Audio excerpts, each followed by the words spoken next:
اور اخلاق۔ سفر ایک ایسی چیز ہے جس سے کسی کو، جس کو کہیں گے جائے فرار نہیں ہے، مطلب کوئی اس سے دور ہو ہی نہیں سکتا، ہے نا۔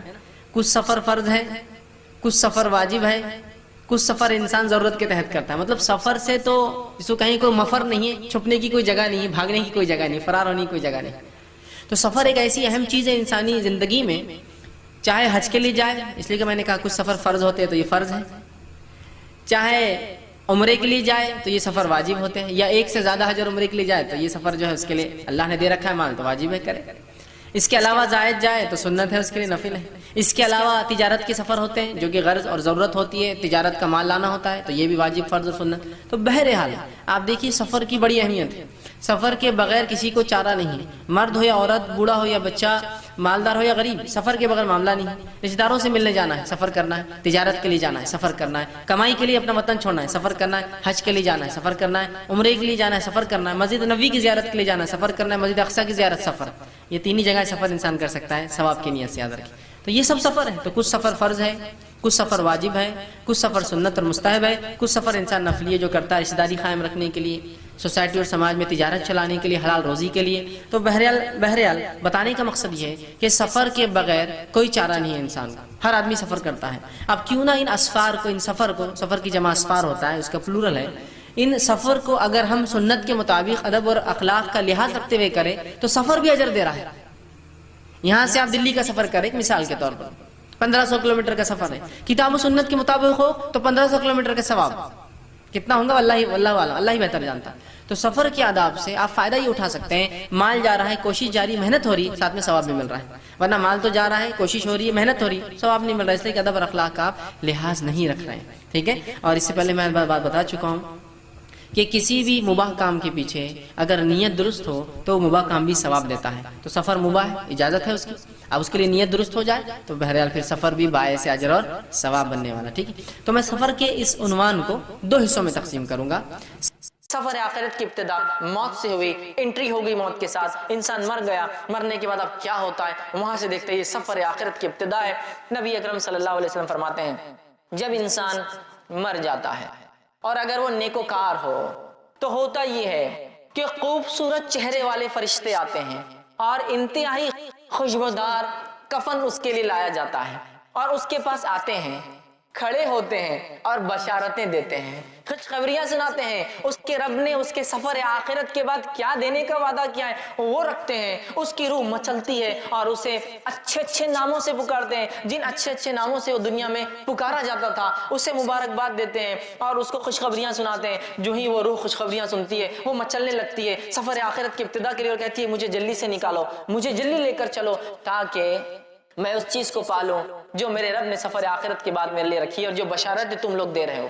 پھر فرشتے اس کو خوشبودار کفن میں جو ہے کفناتے ہیں، اس کے بعد پہلے آسمان کی طرف لے کر چلتے ہیں۔ جب پہلے آسمان کی طرف لے کر چلتے ہیں تو پہلے آسمان کے فرشتوں کو اس روح کی جو نیک تھی جس کا سفر آخرت شروع ہوا ہے خوشبو آ جاتی ہے، اور ان کو پہلے سے پتہ چل جاتا ہے جب وہ آتی ہے روح، فرشتے لے کر آتے ہیں تو پہلے آسمان کے فرشتے دروازے کھولتے ہیں، آسمان کے استقبال کرتے ہیں اور کہتے ہیں کہ مبارک ہو تم کو، اللہ نے تمہارے لیے انعامات لکھ رکھے، آؤ اے جو ہے ایسی روح جس نے نیک اعمال کیے، اور اس نیک انسان کی روح کو وہ قبول کرتے ہیں، ایکسپٹ کرتے ہیں، خوش آمدید کہتے ہیں اور اس کو بشارتیں دیتے ہیں، اور وہ روح جو ہے اس آسمان سے لے کر پہلے آسمان تک پہنچی ہے، کھولے گئے دروازے دوسرے آسمان کی طرف جاتی ہے، اور ہر مرحلے میں ہر آسمان میں یہی بشارتیں دی جاتی ہے اور وہ خوش ہوتی ہے، اور 7ویں آسمان تک اس کی روح لے جائی جاتی ہے، 7ویں آسمان تک اس کی روح لے جائی جاتی ہے۔ پھر اللہ تعالیٰ حکم دیتا ہے اسے واپس اسی جگہ ڈال دو، اس لیے کہ میں اسے دوبارہ اسی سے اٹھاؤں گا۔ پھر اس روح کو لا کر قبر کے اندر ڈال دیا جاتا ہے۔ وہ نیک انسان جب قبر میں ڈال دیا جاتا ہے تو ڈالنے کے بعد وہ نیک انسان جو قبر میں جو ہے بیٹھ جاتا ہے، یاد رکھیے، اور اس کے بعد وہ مرحلہ شروع ہوتا ہے جو بہت سخت مرحلہ ہے، وہ ہے سوال اور جواب کا مرحلہ۔ منکر اور نکیر 2 فرشتے داخل ہوتے ہیں۔ بہت اندازہ لگائیے، مٹی کا گھروندہ ہے قبر، نہ کوئی دیا ہے، نہ کوئی لائٹ ہے، نہ کوئی ایسے ٹمٹما چھوٹی سی روشنی بھی موجود نہیں ہے، اور اس کیفیت میں اس مٹی کے نیچے انسان دبا ہوا ہے۔ دنیا میں چھوٹے موٹے کیڑے مکوڑوں سے لوگ ڈرتے ہیں، اندازہ لگائیے اگر اعمال صحیح نہ کیے تو پھر ڈھیروں من مٹی نیچے دبنا ہے، کوئی ساتھی نہیں، کوئی لائٹ نہیں، کوئی مددگار نہیں، اور اتنی خوف زدہ، خوفناک منکر اور نکیر جو قبر مٹی کو پھاڑتے ہوئے آئے. اندازہ لگائی دنیا میں کوئی انسان غصے میں آ جائے تو ہم ڈر جاتے ہیں، وہ پھاڑتے ہوئے آئیں گے اور بجلی جیسی آواز ہوں گی، لیکن نیک انسان آ کر اسے اٹھائیں گے اور اٹھانے کے بعد اس سے 3 سوال کریں گے. اور پہلا سوال کیا جائے گا؟ من ربک، تیرا رب کون ہے؟ نیک انسان اطمینان سے بیٹھیں گا. اور آپ سے فرماتے ہیں کہ سورج غروب ہوتا دکھایا جائے گا. یہ سب غائب کی باتیں ہو رہی ہے. قبر کے معاملات، سفر آخرت پورا غائب سے متعلق ہے. سورج ڈوبتا ہوا دکھایا جائے گا. وہ کہیں گا فرشتوں سوالوں کے جواب میں بعد میں دیتا ہوں، عصر کا وقت جا رہا ہے، سورج ڈوب رہا ہے، میں نماز پڑھ لیتا ہوں. فرشتے بتائیں گے یہ قبر ہے، یہاں نماز کی ضرورت نہیں. تو کہیں گے ہاں ٹھیک ہے، کنٹینیو کرو، آگے بات کرتے ہیں. چونکہ وہ دنیا میں نیکی کا عادی تھا اور بالخصوص نماز کا عادی تھا، لہٰذا قبر میں بھی جب سورج کو ڈوبتا ہوا دیکھتا ہے تو کہہ رہا ہے کہ عصر کا وقت جا رہا ہے، میں پڑھ لیتا ہوں. تو اندازہ لگائیے نماز کے کتنے فوائد ہیں. بتایا جائے گا نہیں ختم ہو گیا، نماز کا سلسلہ نہیں ہے، اعمال ختم ہو گئے، جو ہو گئے ہو گئے، اب تم لہٰذا بیٹھو اور جواب دو. تو جب پہلا سوال کیا جائے گا وہ کہیں گا میرا رب اللہ ہے. دوسرا سوال ہوگا من نبیوں کا، کون ہے تمہارے نبی؟ تو وہ جواب دیں گا میرے نبی محمد صلی اللہ علیہ وسلم ہے. تیسرا سوال ہوگا ما دینوں کا، دین کیا ہے تمہارا، کس دین پر تھے دنیا میں؟ وہ کہیں گا میرا دین اسلام تھا.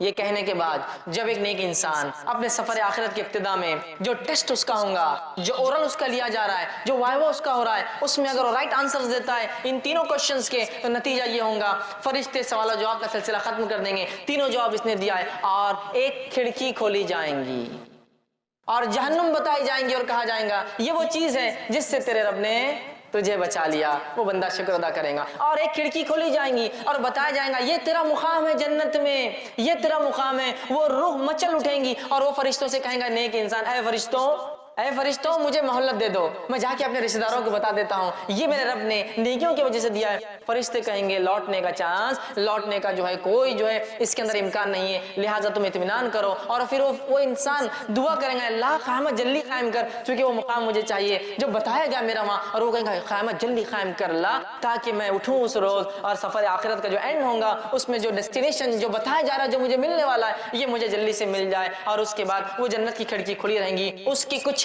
ہوائیں وہ محسوس کرے گا، ایک بہترین بستر اس کے لیے بچھایا جائے گا. اور فرشتے کہیں گے اے شخص آرام سے اطمینان سے سو جاؤ، تمہارا سفر مطلب اس کا سفر شروع ہو گیا، اطمینان سے تم اس پہ سو جاؤ. اور اسے ایک دلہن کی طرح بستر پہ سلا دیا جائے گا اور اس کے بعد وہ اطمینان سے سو جائیں گا. اللہ کی طرف سے حکم گا اس کا نام علیین میں نیکوکاروں کے رجسٹر کے اندر اندراج کر دیا جائے، لکھ دیا جائے، اس کا رجسٹر میں نام لکھ دیا جائے گا نیکوکاروں کی.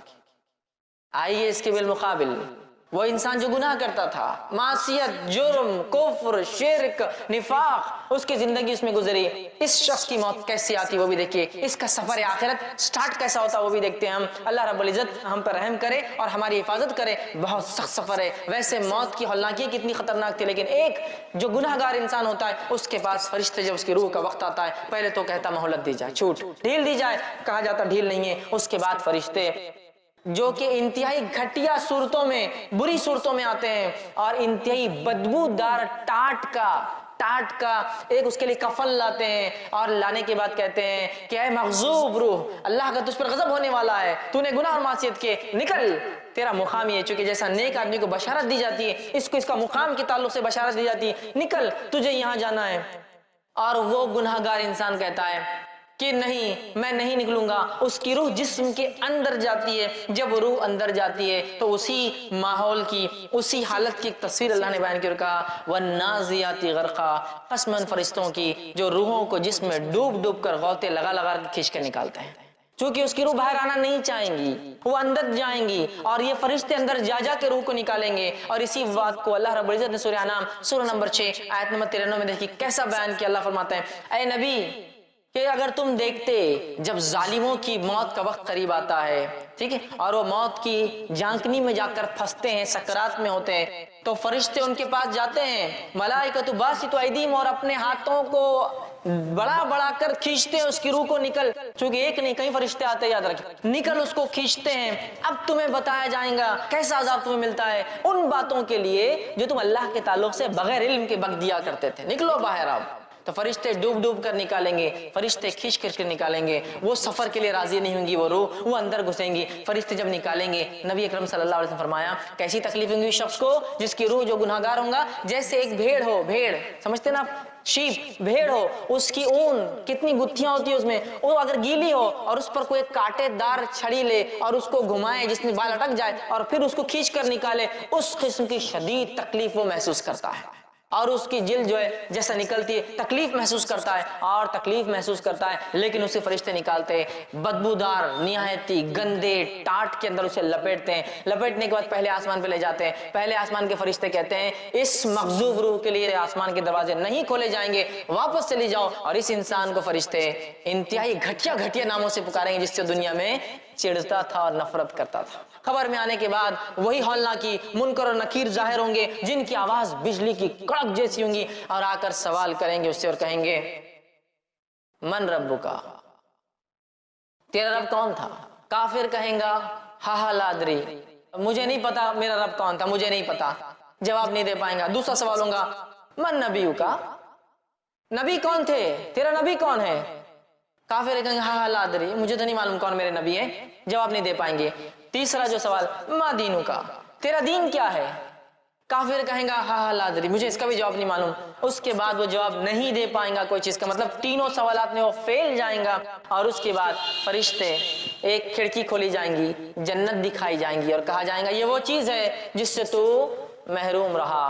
اور ایک کھڑکی کھولی جائیں گی, جہنم میں اس کا مقام بتایا جائیں گا اور کہا جائیں گا یہ وہ مقام ہے جہاں تجھے جانا ہے. اور وہ شخص, وہ اس کی روح کہیں گی اے اللہ قیامت تو کبھی قائم مت کر, چونکہ ابھی یہ تکلیف ہے, وہ مقام کتنا سخت ہوگا, ٹھیک ہے, قیامت قائم نہ کر. اور ایک آنکھ کا بستر اس کے لیے لایا جائیں گا, آنکھ کا لباس, فائر کا اس کے لیے ایک بستر, آنکھ کا لباس لایا جائیں گا اور وہ لباس اس کو پہنا دیا جائیں گا. اسے اب آنکھ کے بستر پہ سونا ہے, آنکھ کا لباس پہننا ہے. جب اسے لٹایا جائیں گا, ایک انتہائی بدصورت قسم کا انسان اس کی خبر میں آئے گا. وہ کہیں گا تم کون ہو؟ وہ کہیں گا میں تیرے اعمال ہوں جو تو دنیا میں کیا کرتا تھا, اللہ کی طرف سے حکم گا اس کا نام سجین میں, اس کا نام رجسٹر میں اندراج کر لو, رجسٹر میں لکھ لو. سجین میں ان لوگوں کے رجسٹر میں جو گناہگاروں کا رجسٹر ہے, جو قید خانہ ہے, جو جیل ہے, اس میں اس کا نام لکھ دو, اس کا نام رجسٹر کر لیا جائے گا اس معاملے میں. اور وہ قیامت تک تکلیف کے اندر لیٹنے والا ہے. ان مرحلوں پہ تھوڑا غور کیجیے, کیسا عجیب سفر ہے, کیسی خطرناک ابتدا ہے, اور ہماری اس کے لیے کیا تیاری ہے, یہ سوچنا سب سے امپورٹنٹ پوائنٹ ہے, سب سے اہم معاملہ ہے. یہ نقطہ سب سے اہم ہے. آج دنیا کی زندگی میں ہم اتنے غرق ہیں کہ ہمیں کچھ نہیں سمجھ میں آتا سوائے مال دولت, بیوی بچے, گھر جائیدادیں, اچھی اچھی گاڑیاں اور اسٹیٹس اور مقام. اس کے علاوہ ہم کچھ نہیں کرنا چاہتے. یاد رکھیے کچھ نہیں کرنا چاہتے. یہ سفر کیسے طے کریں گے؟ اگر آپ ایک سفر کر کے جاتے ہیں کسی دوسرے شہر میں اور اس ہوٹل کے اندر گدا برابر نہ ہو, روئی برابر بھری نہ ہو, یا پھر گدا اسپیشل ٹیکنالوجی سے اگر بنا ہوا نہ ہو, تو صبح اٹھ کے ہم کہتے ہیں پیٹ ساتھ نہیں دے رہی ہے, آج کام برابر نہیں ہوگا. اندازہ لگائیے اس چیز کا جو گناہگار کے ساتھ ہو رہی ہے. آنکھ کا بستر, آنکھ کا لباس, کس قسم کی تکلیف ہے. تو یہ سفر آخرت کو ہم معمولی نہ سمجھے. اگر اس کے ابتدائی مرحلے ایسے ہیں تو اگلے مراحل کیسے ہوں گے ہم اندازہ لگا سکتے ہیں. یاد رکھیے. تو لہٰذا یہ بد اور نیک کا تھا. اب ایک معاملہ یہاں جو ہو رہا ہے, اعمال. اعمال وہ ساتھی ہے جو ساتھی ہمارے ساتھ قبر میں آنے والے ہیں, جس کو ہم سب سے بڑا دشمن سمجھتے ہیں اپنا. نبی اکرم صلی اللہ علیہ وسلم فرماتے ہیں تین دوست ہے ایک انسان کے, ایک وہ ساتھی, وہ دوست, وہ فرینڈ ہے جو انسان کے مرتے اس کا ساتھ چھوڑ دیتا ہے, ریلیشن شپ توڑ دیتا ہے. سیکنڈ وہ دوست, وہ فرینڈ ہے جو مرنے کے بعد قبرستان تک آتا ہے. اور تیسرا وہ فرینڈ اور دوست ہے جو قبر میں ساتھ آتا ہے. پہلا دوست مال و دولت ہے, انسان مرا اور انسان کے مرنے کے ساتھ جائیداد, زمین, دولت, گاڑیاں, بنگلے, گھوڑا, سب وہیں رہ گیا, سب رہ گیا. پہلا دوست تو ساتھ چھوڑ دیتا ہے. اگلا مرحلہ نیکسٹ فرینڈ کو دیکھتے ہیں. دوسرا دوست آپ صلی اللہ علیہ وسلم فرماتے وہ ہے جو قبرستان تک ساتھ آتا ہے. یہ کون ہے معلوم؟ یہ دوست, رشتہ دار, ساتھی, وہ لوگ جو غم مناتے, جو روتے ہیں آپ کے اوپر, جو آپ کی جانیں جن کو تکلیف ہوئی ہے وہ ہے, لیکن وہ بھی قبر تک آتے ہیں. اور قبر میں آنے کے بعد کیا ہوتا ہے, وہاں آتے, دفناتے اور چلے جاتے ہیں, ہے نا. تو مال, دوسرا دوست رشتہ دار, لیکن وہ بھی کچھ ساتھ نہیں دیتے. تیسرا فرماتے دوست انسان کا اعمال ہے جو قبر میں ساتھ آ رہے ہیں. آگے حدیث کے اندر بات قبر میں آنے والے اچھے برے اعمال. لیکن کتنی افسوس کی بات ہے, تین دوستوں میں سے میرا سب سے پکا دوست کون ہے اب طے کر لے. اور دیکھا یہ جا رہا ہے کہ آج کل ہم لوگوں کا سب سے پکا دوست تیسرا نہیں ہے وہ اعمال, پہلا سب سے پکا دوست مال ہے بھائی مال، اس کے وجہ سے رشتہ داریاں توڑ دی جاتی ہے، اس کو کمانے کے لیے حلال اور حرام کی تمیز چھوڑ دی جاتی ہے، اس کو کمانے کے لیے سب کچھ کیا جا رہا ہے، اس کو کمانے کے لیے حاصل کرنے کے لیے غبن تکلیف، ٹھیک ہے، اس کے بعد لوگوں کے حق مارے جا رہے ہیں، اسی کے لیے تو دنیا میں سب کچھ ہو رہا ہے، یاد رکھیے۔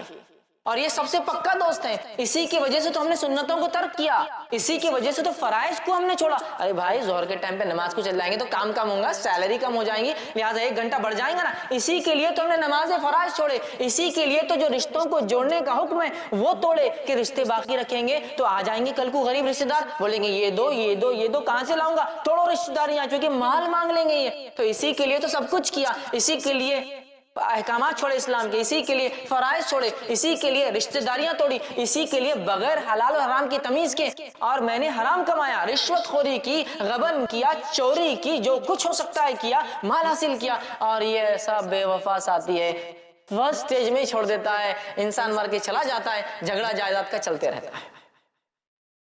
اس کو سب سے پکا ساتھی بنا لیا ہم نے، جبکہ سب سے کچا ہے، یہ سب سے زیادہ بے وفا دوست ہے یہ۔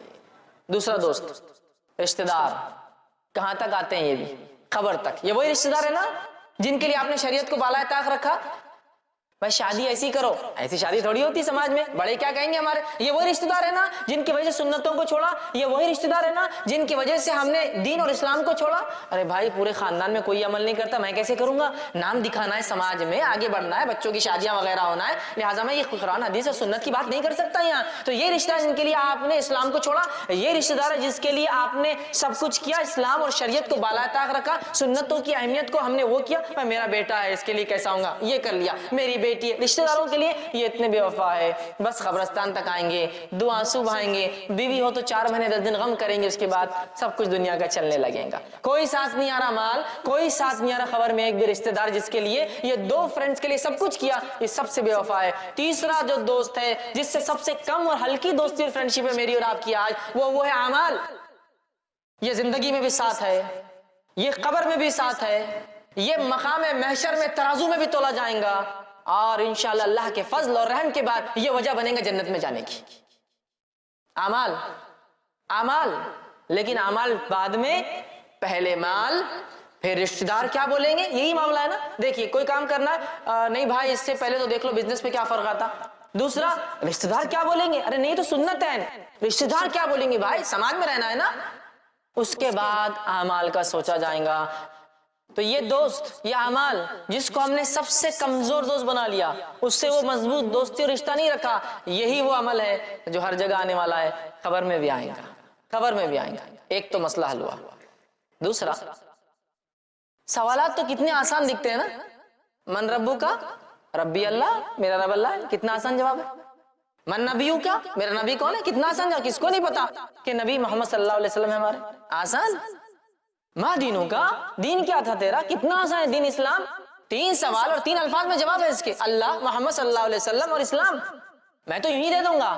میرے بھائیوں اس بات کو غور سے ہم سنیں اور سمجھے، ان 3 سوالات کا جواب وہی آدمی دے سکتا ہے جس کی زندگی ان تینوں کے مطابق گزری ہو، یاد رکھیے۔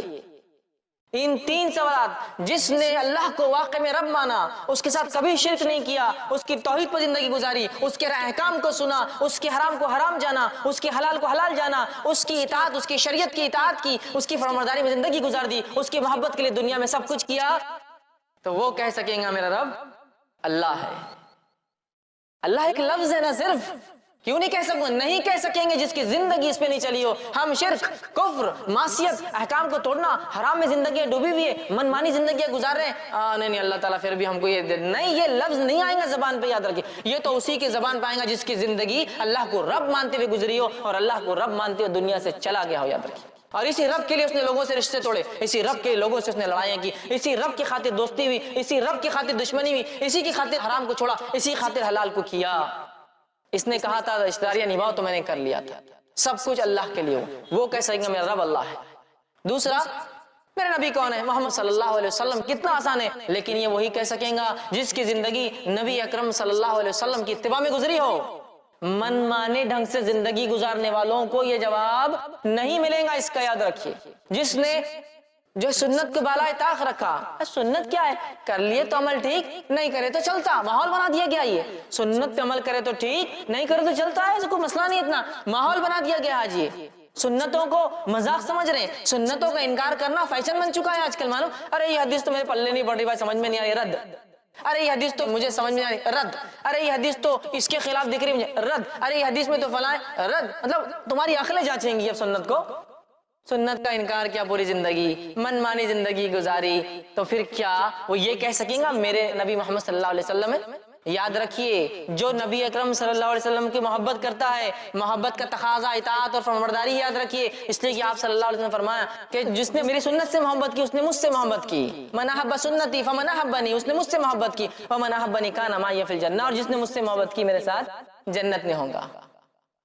نبی اکرم صلی اللہ علیہ وسلم کی سنتوں سے محبت کرنا ہے اور اپنی زندگی کو سنتوں کے مطابق ڈھالنا ہے. پھر چاہے میرا سماج اور معاشرہ کچھ بھی بکے میرے بارے میں تو ایسی زندگی جوں گا. یہی صحابہ کا طرز تھا، یہی ان کا طریقہ تھا، اسی پہ زندگی گزاری. اور ایک ایک سنت تو کیسے مانتے تھے. بہت بڑا واقعہ سنانے کا وقت نہیں ہے. ایک واقعہ سنا تو عبداللہ ابن عمر رضی اللہ عنہما سفر کو نکلتے حج کو سفر کو جاتے ہیں. ایک مقام پہ اونٹ روکتے ہیں. دوسرے تابعین سوچتے ہیں چونکہ جو ان کے ساتھ تھے سیکھنا چاہتے تھے، کیوں تو انہوں نے اللہ کے رسول صلی اللہ علیہ وسلم کے ساتھ حج کیا تھا کہ کیا کیا حج میں ہوتا ہے. لوگوں کو لگا شاید عبداللہ اب نماز عصر پڑھیں گے. سب اترے. عبداللہ ابن عمر رضی اللہ عنہ ایک مقام پہ گئے. وہاں جا کر ایسے بیٹھے جیسے استنجا پیشاب کرنے کو بیٹھتا ہے، وہاں استنجا کے لیے بیٹھے. بیٹھ کر اٹھے. لوگوں نے کیا ہم یہ وضو کر کے نماز نہیں پڑھیں گے؟ اور آپ نے تو پیشاب بھی نہیں کیا، بس بیٹھ کے آ گئے. تو کہا نہیں، نہ ہم نماز پڑھیں گے نہ ہی عصر کریں گے. تو نبی اکرم صلی اللہ علیہ وسلم، کیونکہ عصر تو اس مقام پہ پڑھی، تو کہا پھر یہاں کیوں رکے ہو؟ تو کہا نبی اکرم صلی اللہ علیہ وسلم کے ساتھ میں حج کے سفر پہ تھا. آپ صلی اللہ علیہ وسلم یہاں استنجا فارغ ہوئے تھے، مجھے آیا تو نہیں تھا، پھر بھی میں بیٹھنا پسند کرتا ہوں یہاں. کیسی اتباع ہے؟ یہ ہے محبت، یہ ہے اطاعت. کہ نہیں سمجھ میں آ رہا ہم کو کیوں نبی نے کیا، بس کیا ہم کر رہے ہیں اس کا. یہ محبت ہے، یہ تھا ان کا عمل. سنتوں سے یہ محبت تھی. یاد رکھیے آج ہمارا کیا ہے، سنت تو ہے نا، چلتا ہے، سنت تو ہے نا، دیکھا جائے گا. ارے بھائی سنت ہی ہے نا، فرض تھوڑی ہے. یہ حال ہم نے بنا دیا ہے. تو کیا ایسا شخص یہ کہہ سکے ہاں میرے نبی محمد؟ نہیں کہہ سکیں گا. یہ وہی کہیں گا جس کی زندگی عین سنت پر گزری ہو، یا کم از کم گزار نہ سکا ہو تو تڑپ رکھتا تھا شدید کہ اللہ موقع ملے تو میں گزاروں. چونکہ دنیا کے ایسے کئی علاقے ہیں جہاں سنت عمل کرنا مشکل ہی نہیں ناممکن ہوتا ہے. تڑپ رکھا تھا اس نے کم از کم. تیسرا سوال کتنا آسان، ما دینوں کا، تیرا دین کیا ہے؟ میرا دین اسلام ہے. کس کو نہیں پتا؟ کس کو نہیں پتا مجمع میں سے؟ سب کو پتا ہے. لیکن یہ جواب اسی کے منہ سے نکلے گا جس کی زندگی اسلام کے مطابق تھی، جس کا پیدا ہونا اسلام کے مطابق تھا، جس کی شادی اسلام کے مطابق تھی، جس کا مرنا اسلام کے مطابق تھا، جس کا اٹھنا اور بیٹھنا اور کھانا اور پینا سارے اعمال اسلام کے مطابق تھے، جس کی شرم حیا لباس سارا اسلام کے مطابق تھا. یہاں تو پوری زندگی منمانی، شادی اپنے ڈھنگ سے، میت اپنے ڈھنگ سے، پیدائشی اپنے ڈھنگ سے منمانی کرتے ہیں. اسلام تو تب آتا ہے جب جھگڑے کی بات آتی ہے نا. اسلام تو تب آتا ہے جب طلاق کی بات آتی ہے. شادی تو منمانے ڈھنگ سے ہوتی ہے، طلاق ہی سنت کے مطابق ہوتی ہے. حالت تو یہ ہے، حالت تو یہ ہے. پھر ہم بول رہے ہاں نہیں ہم تو آسانی جواب دے دیں گے اسلام ہمارا دین تھا. نہیں، یہ الفاظ نہیں آئیں گا میرے بھائی. جس کی زندگی ان تین چیزوں میں تھی، جو واقعی میں اللہ کو رب مانتا تھا، شرک نہیں کیا اس کے ساتھ، جو واقعی محمد صلی اللہ علیہ وسلم کو اپنے لائق اتباع مانتا تھا اور آپ کے طریقے پہ زندگی گزاری، اور جس نے واقعی میں اسلام کو اپنا دین سمجھا اور اس کے مطابق اس کے زندگی کا ہر شعبہ تھا. یاد رکھیے کم از کم نہ کر سکا تو تڑپ رکھتا تھا، وہی جواب دے پائیں گا. کیا جواب دے پائیں گا؟ میرا دین اسلام ہے. تین سوال آسان دکھتے ہیں، جواب ہر آدمی نہیں دے پائیں گا جب تک کہ اس کی زندگی اس پہ نہ ہو. آگے بڑھتے ہیں. صحابہ نے کہا اللہ کے رسول، سفر آخر جاری ہے، کہ اللہ کے رسول یہ جو آپ کہہ رہے ہیں یہ فرشتے آ جائیں گے منکر نکیر، کیا ہولناک سچویشن ہوگی، خطرناک سچویشن ہوگی کہ ایک انسان خبر میں اکیلا اور اتنے خطرناک بجلی سے زیادہ تیز کڑکنے والی آواز والے، بڑی بڑی آنکھوں والے، اتنے بڑے دانت والے دو فرشتے آ کے سوال کریں گے، کیسے ہم جواب دے پائیں گے؟ صحابہ کے دیکھیں صحابہ نے کیا سوال کیا، سوال دہراتا ہوں. صحابہ نے پوچھا اللہ کے رسول صلی اللہ علیہ وسلم، آدمی کے سر پر اگر فرشتہ گز لے کر کھڑا ہو تو اس کا مطلب فرشتہ گز بھی لے کر آئیں. گز سمجھتے نا، لوہے کی راڈ سلاخ. تو وہ فرما رہے اللہ کے رسول وہ اگر گز لے کر کھڑا رہیں گا سر پر تو ہم تو مٹی کے بت بن جائیں گے. منہ سے جواب بھی کیسا نکلیں گا اس خطرناک فرشتے کے سامنے، ہے نا؟ تو اللہ کے رسول صلی اللہ علیہ وسلم فرماتے ہیں کلمہ توحید لا الہ الا اللہ کی برکت سے تم جو ہے خبر کے سوالات کے جوابات بھی دوں گے، دنیا بھی تمہاری اور آخرت میں بھی اللہ تمہیں ثابت قدم رکھیں گا۔ اور پھر اللہ کے رسول صلی اللہ علیہ وسلم نے یہ آیت تلاوت کی جو سورہ ابراہیم سورہ نمبر 14 آیت نمبر 27 1427 ہے، یثبت اللہ الذین آمنوا بالقول الثابت فی الحیات الدنیا وفی الآخرہ۔ اللہ تعالیٰ یثبت اللہ الذین آمنوا جما دے گا ایمان والوں کو بقول ثابت، ایک مضبوط کلمے کے ذریعے، اور وہ کلمہ کون سا ہے؟ لا الہ الا اللہ، کلمہ توحید، فی الحیات الدنیا وفی الآخرہ، دنیا کی زندگی میں اور آخرت کی زندگی میں کلمہ توحید کی بنیاد پر ہم جمیں گے عدد۔ تو دنیا میں بھی اگر ہمیں قدم جمانا اپنے کلمہ توحید اور اس کی برکتیں ہوں گی جس کی وجہ سے ہوں گا، اور آخرت کا تو معاملہ کلمہ توحید ہی ہے، لا الہ الا اللہ۔ تو یہ بھی پتہ چل گیا کہ برکت توحید کی کیا ہے، یہ توحید کی برکتوں کی وجہ سے انسان کے سوال و جواب میں آسانی، منکر نکیر سے نہیں ڈرے گا، دنیا اچھی گزارے گا، اور انشاءاللہ العزیز آخرت بھی اس انسان کی اچھی ہوں گی۔ اب آئیے آگے بڑھتے ہیں۔ قبر میں ایک چوتھا سوال بھی ہوگا، حیرت مت کیجیے، لیکن یہ سوال نہیں ہے، یہ فرشتے پوچھیں گے، پھر سوال کی شکل میں نہیں، تعجب کی شکل میں یا تعریف کی شکل میں۔ وہ کیا چیز ہے؟ اس کے تعلق سے ابو داؤد اور بخاری کی روایت آتی۔ ابو داؤد کی روایت میں ہے، نبی اکرم صلی اللہ علیہ وسلم فرماتے ہیں جب بندہ 3 سوالات کے جواب دے دے گا، مطلب یہ نیک انسان تھا، رائٹ آنسرز دے دے گا، تو فرشتے اس سے پوچھیں گے اور سوال کریں گے ما یدریک، تجھے ہمارے سوالات کے جواب کیسے آئے؟ بہت امپورٹنٹ ایشو ہے۔ اگر جو لوگ اسٹوڈنٹس ہیں، اسکول کالج جاتے ایگزامز دیتے ہیں، وہ اس بات کو سمجھ سکتے ہیں کہ وائیو میں اگر کوئی کوشچن آنے والا ہے اور وہ کوشچن کا آنسر کہاں ملتا ہے اگر پتہ چل جائے تو کتنی بڑی بات ہوں گی نا، وہی بات ہو رہی۔ فرشتے پوچھیں گے پتہ کیسے چلا آپ کو یہ 3 سوالات کے یہ 3 جواب ہے؟ تب سوال کرنے والے تو نیک انسان کیا جواب دیں گا سنیے۔ اللہ کے رسول صلی اللہ علیہ وسلم فرماتے ہیں، یہ مسند احمد کی روایت کا ایک ٹکڑا ایک حصہ ہے، آپ فرماتے ہیں قرأت کتاب اللہ، میں نے اللہ کی کتاب پڑھی تھی، آمنت بھی، میں اس پر ایمان لایا، وصدقت، اور اس کی تصدیق بھی کی تھی میں نے کہ حق ہے۔ میں نے اللہ کی کتاب پڑھی، ایمان لایا اور تصدیق بھی کی۔ دیکھیں ایک ایمان لانا ہے کہ اور تصدیق کرنا ایک چیز کی، مانتا ہوں میں اس چیز کو، مجھے یقین ہے اس چیز پر، یقین کیا تھا، لہٰذا مجھے جواب مل گئے۔ تو کہاں ہیں ان 3 سوالوں کے جواب؟ اللہ کی کتاب میں۔ کون سی گائیڈ بک میں ملیں گے آخرت اور آخرت کے سفر کے سوالات کے جواب؟ قرآن میں۔ اس کو پڑھنا ہے، پڑھنا ہے تو صرف یہ نہیں کہ پڑھ لیا الف لام میم ذالک، پڑھنا ہے، تصدیق بھی کرنا ہے نا ایمان کے ساتھ۔ اس کتاب میں کوئی شک نہیں۔ تو جو کتاب کی ابتدا یہ ہو رہی ہے، اکثر کتابوں پہ لکھا ہوتا ہے مصنف کی گزارش، کتاب میں اگر غلطی ہو تو ہمیں بتا دے، اللہ آپ کو جزائے خیر دے گا۔ اس کتاب کی ابتدا میں اللہ کہہ رہا ہے ذالک الکتاب لا ریب فیہ، اس کتاب میں اللہ کی طرف سے کوئی شک نہیں ہے، تمہیں کچھ شک و شبہ نہیں کرنا ہے، پڑھو اور صرف عمل کرنا ہے تمہیں۔ ایسی کتاب اتنے پیارے انداز سے شروع ہوتی ہے۔ اس آیت کو اگر سمجھنا ہے نا تو کبھی اہل کتاب کی زندگیوں کو دیکھے تو بہت تسلی ہوتی، کیا کتاب ہے۔ اہل کتاب صرف یہی طے کرتے پریشان ہے، یہ کتاب کا حصہ ہے یا یہ کتاب کا حصہ نہیں ہے، یہ کتاب کا حصہ ہے یا یہ کتاب کا حصہ نہیں ہے۔ ایک زمانے میں یہ کتاب تھی، اگلے زمانے میں رد ہو گئی، ایک زمانے میں یہ تھی، اگلے زمانے میں بولتے یہ موضوع تھی۔ یہ حالت ہے الحمدللہ۔ اس کتاب کو صرف آپ کھول رہے ہیں اور اس میں لکھا ہوا ہے اس کتاب میں کوئی شک نہیں، لیکن جس چیز میں جب شک نہیں ہوتا ہے تو اس کا کیا معنی ہوتا ہے معلوم آپ کو؟